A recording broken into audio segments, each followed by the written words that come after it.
What's up, guys, and welcome back to Will Sports Talk. So in this video, I'm going to recap what was actually a very crazy week 2 of college football. And then I'm going to break down and predict 5 of what I think the biggest games are for week 3. So without being said, let's get started. And the first game I'm going to talk about is actually Deion Sanders' second game as the head coach at Colorado, and that is Colorado versus Nebraska. Colorado actually won that game 36-14. Quarterback Shedeur Sanders, he has picked up right where he left off last week. He is looking absolutely sensational for Colorado so far. Last week, he went 31 for 42, passed for 393 yards, 2 touchdowns, did not throw a pick. He has yet to throw a pick this season, and he also had a rushing touchdown in this game. Running back Dylan Edwards, he also had 9 carries for 55 yards, but it is important to note that Colorado only had 58 total rushing yards as a team against Nebraska. So if Colorado wants to continue this success and be able to compete in the Pac-12, the running game is something they've got to fix. They've got to be able to run the ball, especially against these big teams like Oregon, USC, Utah. They've got to establish a running game if they want to compete in the Pac-12. Wide receiver Xavier Weaver, he led the team with 10 receptions, 170 yards, and a touchdown. Defensively for Colorado, Amarian Cooper, he led the team with 6 tackles. He had 5 solo tackles. Safety Cameron Silman, he actually had 1 interception for Colorado. Jumping over to Nebraska, that side of the ball, quarterback Jeff Sims. So far this season, Jeff Sims has looked very shaky. My opinion, he's not looking like the answer for Nebraska. This past game, and Jeff Sims, just in case y'all don't know this, Jeff Sims actually transferred from Georgia Tech. This is his first year at Nebraska. But Jeff Sims, last game against Colorado, he went 9 for 15. He only passed for 106 yards. He didn't throw any touchdowns, and he threw 1 pick. So Jeff Sims has got to get better if Nebraska wants to try to, just make bowl eligibility at this point. Halfback Gabe Ervin Jr., he had 17 carries, 74 yards. He did not have a rushing touchdown. Wide receiver Billy Kemp, he actually led the team with 5 receptions and 57 yards. He did not have a touchdown as well. Defensively for Nebraska, Isaac Gifford, he led the team with 8 solo tackles.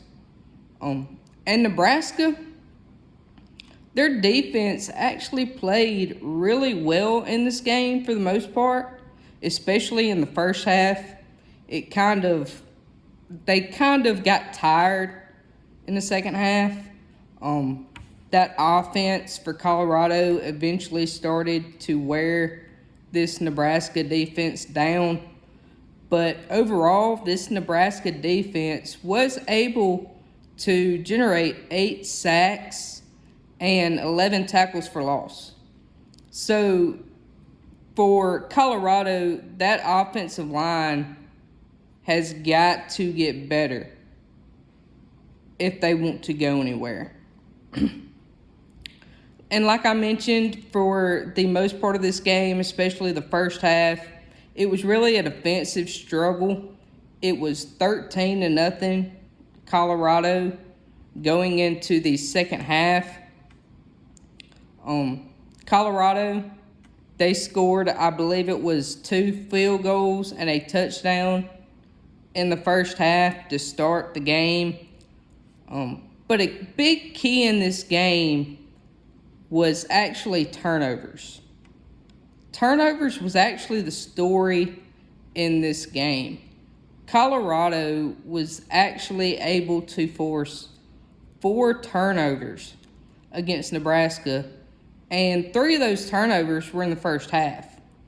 So that Colorado defense is improving every week. They've improved from week 1 to week 2 was really a drastic improvement. And the thing is, Colorado, they were able to capitalize off every one of those turnovers in some form or fashion, whether it was field goals, touchdowns, etc. They were able to capitalize, which was huge for Colorado. Colorado, a big story in this game also. Colorado was able to hold Nebraska to 4 for 13 on 3rd down and 0 for 2 on 4th down. So the defense really stepped up when it counted. Colorado's defense, they also generated 2 sacks. They had 3 quarterback hurries. They had 6 tackles for loss. The defense, like I mentioned, they did make a major improvement from that absolute fall apart against TCU in week 1. Colorado's offense, I mentioned it being 13-0 at halftime. Colorado's offense absolutely caught a spark in that second half, and that's when Shadir actually went off. Started to wear the defense down for Nebraska. The second half, Colorado, that is actually when they scored 26 of their 36 points. But Nebraska, like I mentioned, was able to score 14 points. But all those 14 points were in the second half. So it took a pretty good while for that Nebraska offense to get rolling. And Colorado, they were actually able to convert 6 out of 6 red zone opportunities. So that is very big for Colorado moving forward. Nebraska, they actually scored in its only red zone opportunity late in the fourth quarter, where they made it 36-14. They scored late. It was basically garbage time. But overall, it was a very good win for Colorado. But I want to say this about Colorado. For those of you that are like really on the hype train right now for Colorado, yes, they're 2-0. Yes, Shadir is playing lights out for Colorado. And this offense is really looking electric. But if I'm being honest, they're about to run into a wall. They're about to run into Utah, and they're about to run into Oregon. They're about to run into a wall. So you're about to experience some losses for Colorado. My second game I want to talk about is Ole Miss and Tulane. Ole Miss actually won this game 37-20. Ole Miss quarterback Jackson Dart, he played okay. He stepped up when he needed to. The stat line really doesn't pop out for Jackson Dart. He went 17 for 27. He actually had 267 yards, 2 touchdowns, but he also threw 1 pick. So it wasn't terrible for Jackson Dart. Jackson Dart, he also had 41 rushing yards. Running back Quinshon Judkins, he had 18 carries for 48 yards and a touchdown. And Another big thing for this Ole Miss offense, and it's kind of going along the lines of what I said about Colorado. Ole Miss only had 89 rushing yards for the game, and that is very uncommon for a Lane Kiffin-led offense. Lane Kiffin, he loves to run the ball. You are usually seeing many yards on the ground through a Lane Kiffin-led offense. So if Lane Kiffin and Ole Miss wants to keep this offense explosive, wants to score points, and wants to compete in the SEC West, maybe compete for an SEC West title, which I don't see, but this running game has got to get better. I mean, Quinshon Judkins, in my opinion, is one of the best backs in the SEC. So he has really got to step up and prove that, and they've got to find a run game if they want to continue to win games and compete in the SEC West. Wide receiver, Dayton Wade, he led the team with 7 receptions, 106 yards. He did not have a touchdown. Defensively for Ole Miss, this Ole Miss defense, I've got to say I'm pretty surprised. They played a lot better than I expected them to play under Pete Golding. Again, they did give up 20 points, so it still was not great. Trey Washington, he actually led the team with 8 tackles. He had 5 solo tackles. Cornerback, DeAndre Prince, he had an interception. Jumping over to Tulane's side of the ball, quarterback, Kai Horton, he's stepping in to replace their injured quarterback, Pratt. He played a pretty good game. He went 15 for 37. He had 231 yards passing. He had a touchdown, but he also had a pick. Halfback, Micah Hughes, he had 23 carries, 92 yards, and a touchdown. And then wide receiver Lawrence Keys III led the team in receiving with 5 receptions for 94 yards. Did not have a touchdown in this game. Defensively for Tulane, Tyler Gubb, he led the team with 9 tackles, had 6 solo tackles. Defensive back, Lance Robinson, he had an interception. And one big thing that Ole Miss has got to fix, which this has part to do with the running game, is Ole Miss's offensive line has got to get better. Tulane was able to generate 4 sacks in this game. So they were able to bring pressure, and that's something that Lane Kiffin and this offense has got to fix. This offensive line has got to get better. It will improve the running game, improve the passing game, improve the offense as a whole. Just a little recap.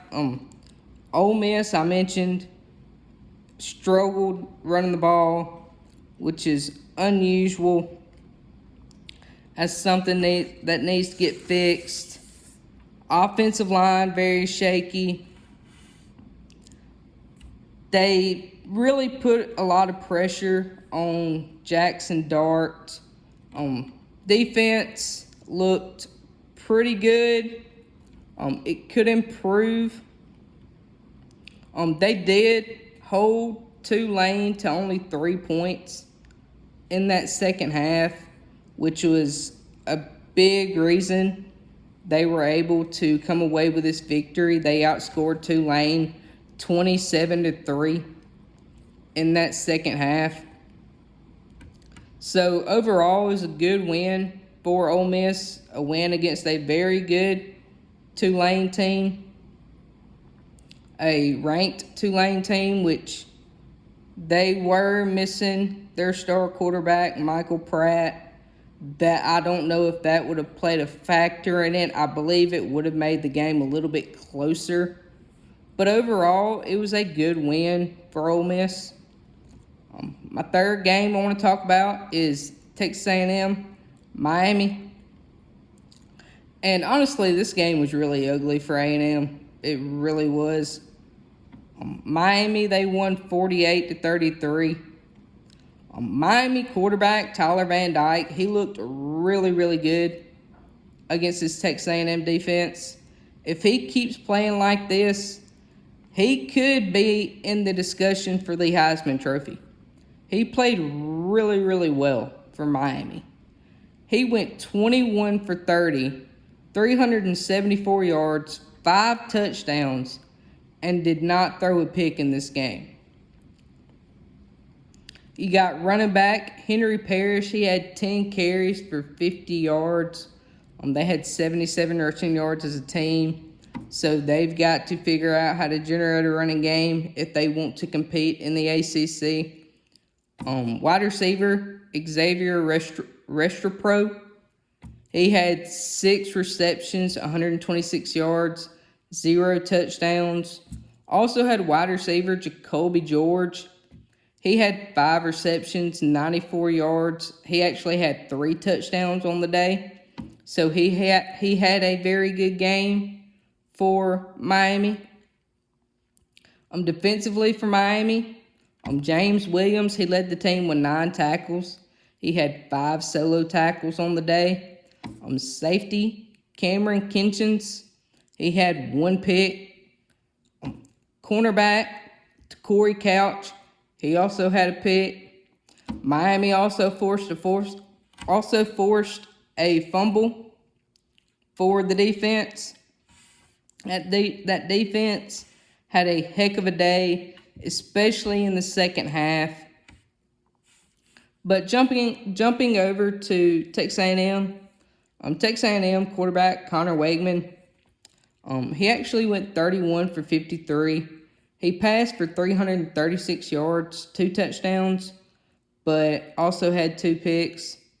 So that is something he's got to clean up. He did have some bright spots in this game to where you could see you could see the improvement and the possibility of Connor Wakeman being good for A&M in the future. He's just got to clean up some of those mistakes, see the field better. But halfback Amari Daniels, he actually had 18 carries, 62 yards, and a touchdown. A&M, they had 96 rushing yards as a team. Wide receiver Evan Stewart, he led the team with 11 receptions, 142 yards. He did not have a touchdown, though. Defensively for A&M, fell apart in the second half, excuse me. Torian York, he actually led the team with 7 tackles. He had 3 solo tackles. This game was really back and forth, especially in the first half. Miami, they were able to pull away in the second half. The offense was not terrible against Miami for A&M, considering they were able to move the ball down the field pretty efficiently, I should say. But when it came to the red zone, they just could not punch it in. They were either just straight up getting stopped or having to settle for field goals. So that red zone offense is something that Texas A&M has got to fix if they want to compete. Because honestly, I expected the offense to really improve under Bobby Petrino. If y'all have watched my previous videos, I actually had Texas A&M going 9-3, 10-2, which that is technically still possible, but Texas A&M has got a lot to fix on both sides of the ball. They did throw the ball pretty well through the air. They were able to put up 33 points. They do need to figure out how to generate a run game. They were basically stopped up front almost every time they went to run the ball. Defense for Texas A&M, if I'm being honest, it was pretty bad and inconsistent. It's really been bad and inconsistent since DJ Durkin came to A&M. So if I was Jimbo Fisher, I would really be looking, or at least considering, trying to make some kind of a change there at the defensive side of the ball. The defense actually gave up 451 yards of total offense. So that needs to be fixed. The defensive line could not bring pressure all night. And A&M, something that needs to be fixed as well on the defensive side of the ball is just their tackling. A&M, the receiver gets downfield. A&M just cannot tackle in space. That's got to get better if they want to compete in the SEC West. My fourth game I have listed here is Oregon and Texas Tech. Oregon, I would like to point out, somebody had a comment in one of my videos. It was actually 2 videos ago, talking about Bo Nix, because I actually hyped Bo Nix up a lot in one of my first few videos, just saying how Bo Nix kind of struggled in this game. They won the game 38 to 30. Bo Nix, he went 32 for 44.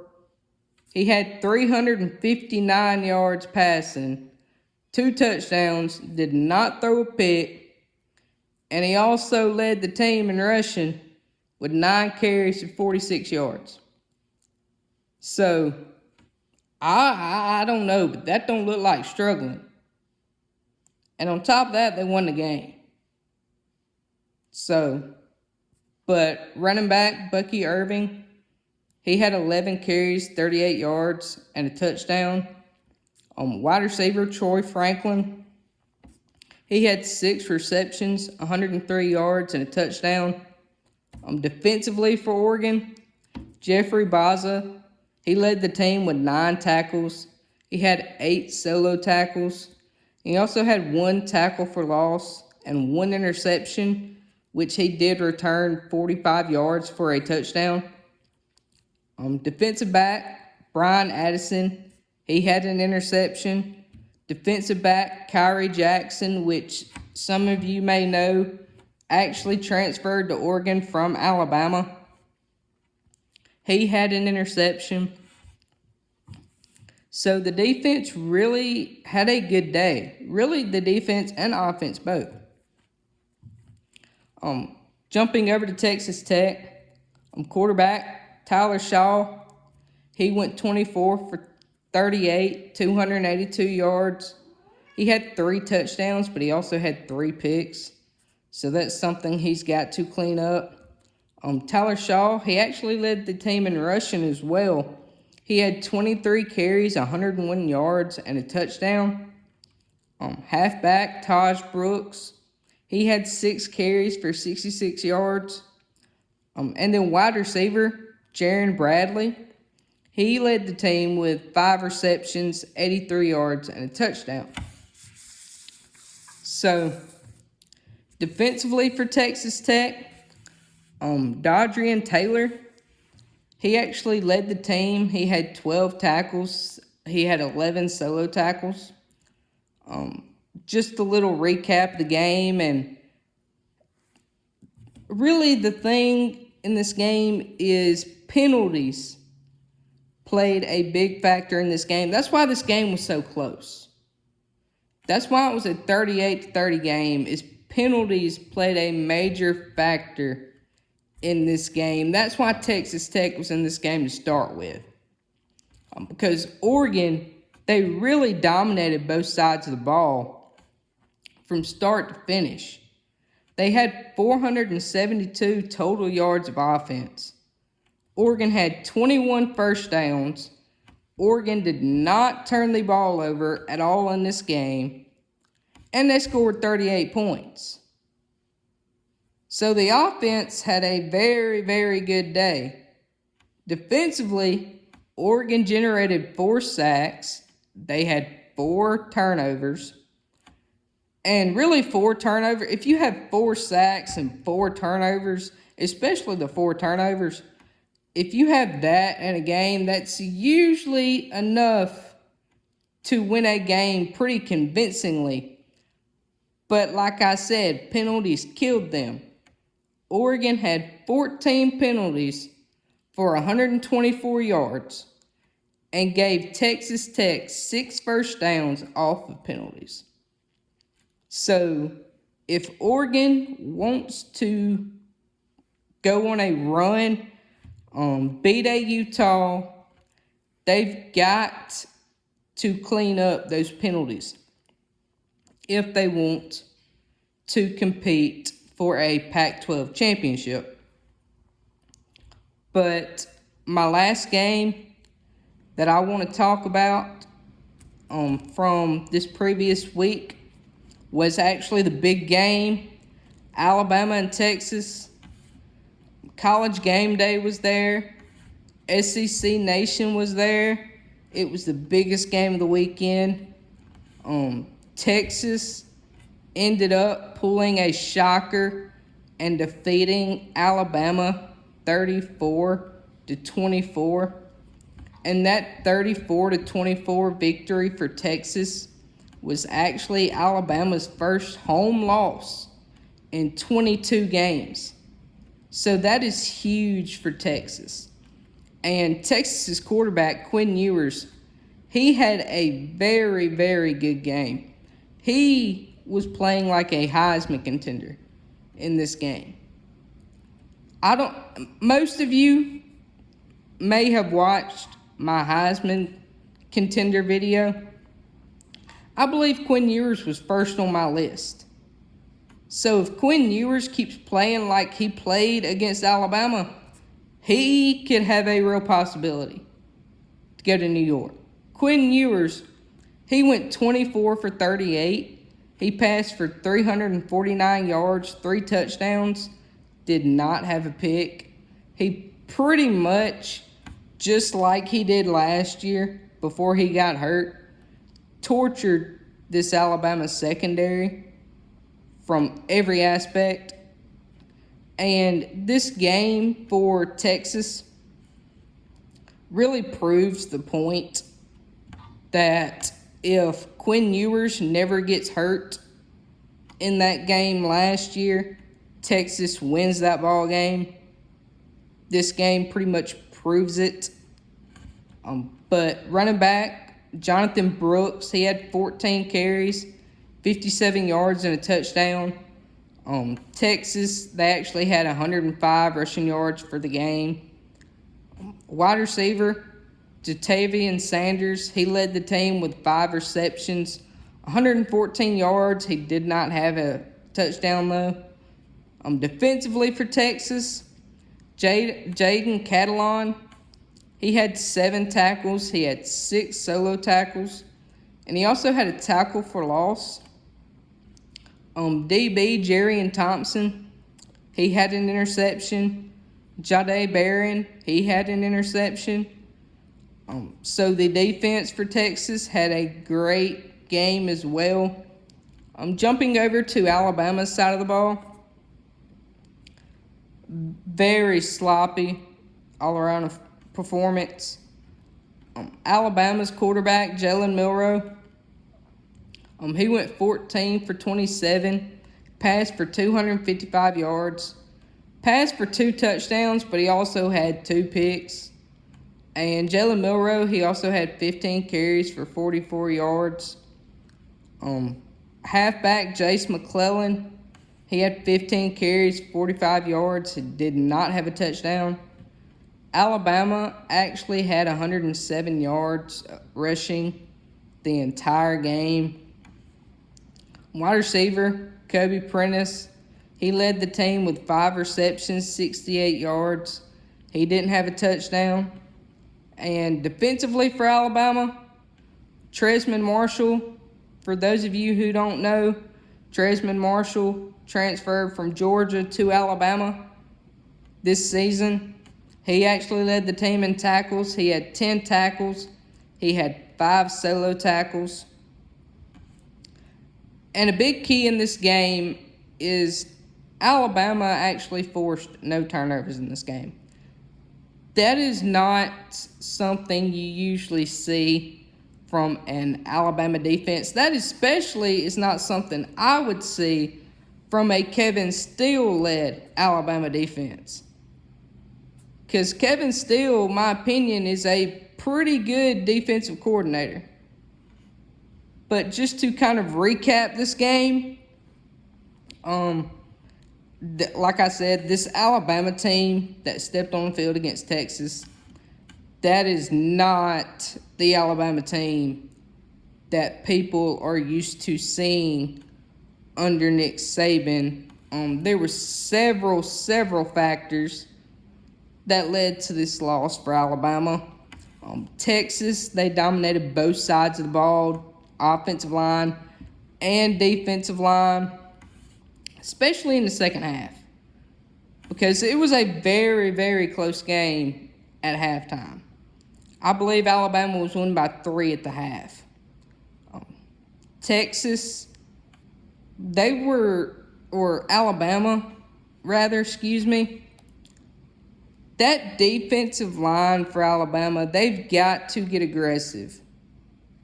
You saw very little aggressiveness on that Alabama defensive line. They were really not able to put pressure on Quinn Ewers all night. Quinn Ewers was basically able to stand back in the pocket, relax, do what he wanted all night. Because of that, he tortured the secondary all night long, which it really does not help when you only rush 3 all night. When your defensive signal caller does not bring pressure and he just rushes 3 all night, that doesn't help either. The secondary for Alabama, they looked very, very shaky. They were getting beat by deep balls all night. Quinn Ewers was tearing them up. Offensively, the offensive line was very, very shaky.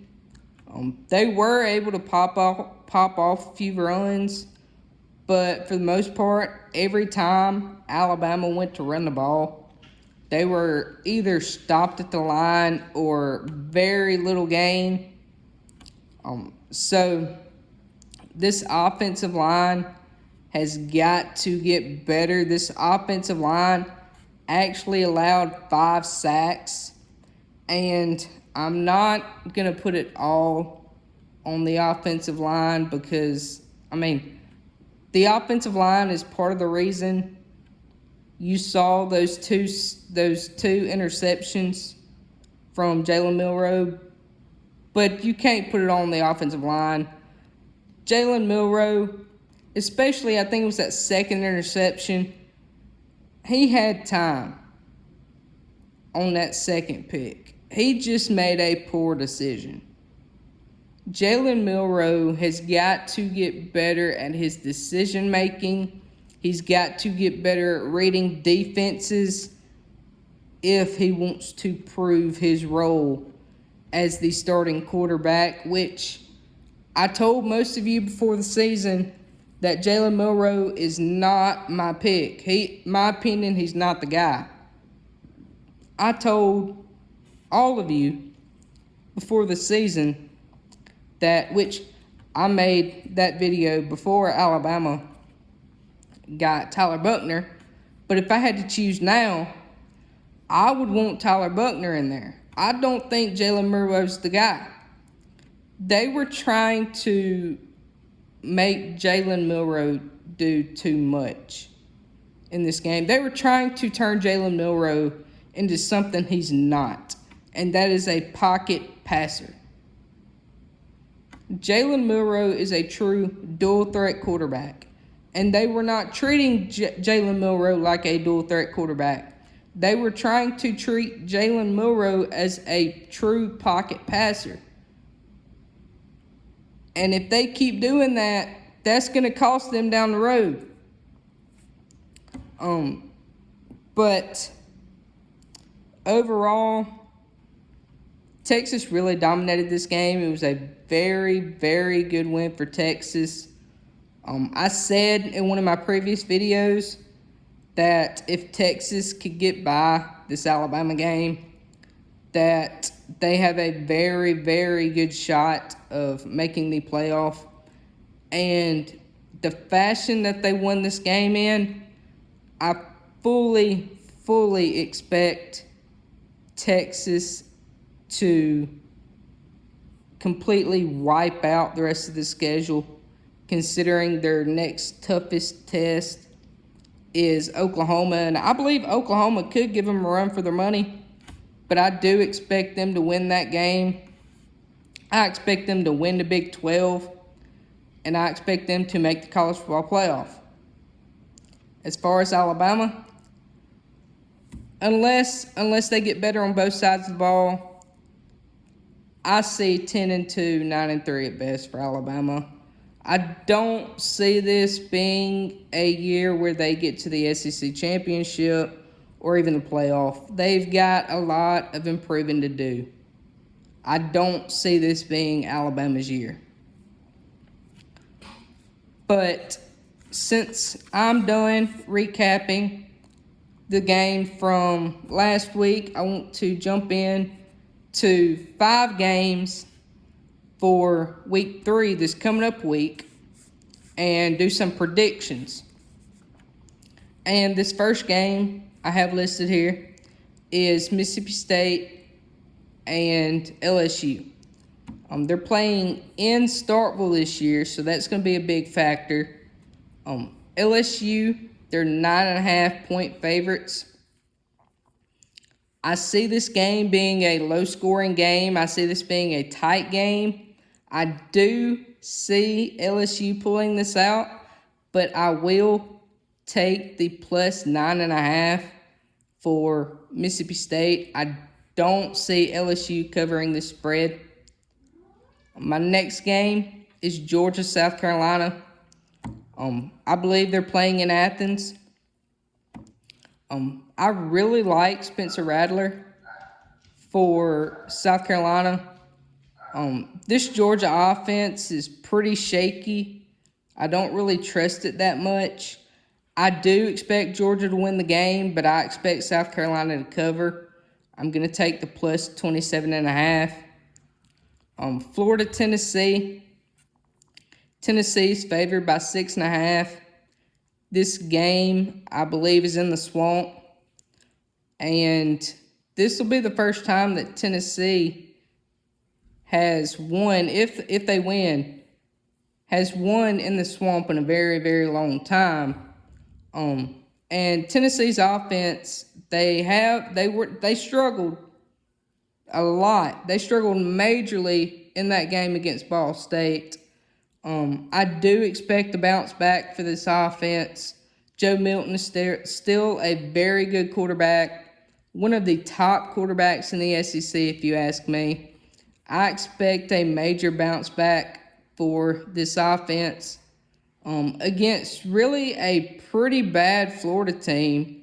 I expect Tennessee to win this game, and I'm going to take them to cover in this game. I expect it to be anywhere from a 14 to 17 point game. And then my final game I have here is Washington and Michigan State. This game, Washington is a 16-point favorite. Washington, they have one of the best quarterbacks in the country, in Michael Penix Jr. I expect him to be in the running for the Heisman. Very, very explosive offense. Michigan State, they're coming off a point to where they just fired Mel Tucker. I really don't see Michigan State's head being in this game. Michigan State has some very crucial injuries going into this game. I really see Washington winning this game, and I see Washington winning this game pretty convincingly. Easily hitting the -16 in this game. But those are my predictions, and that is my recap of week 2. I hope y'all enjoyed it. On my predictions, let me know what y'all think, and I will see y'all in the next video.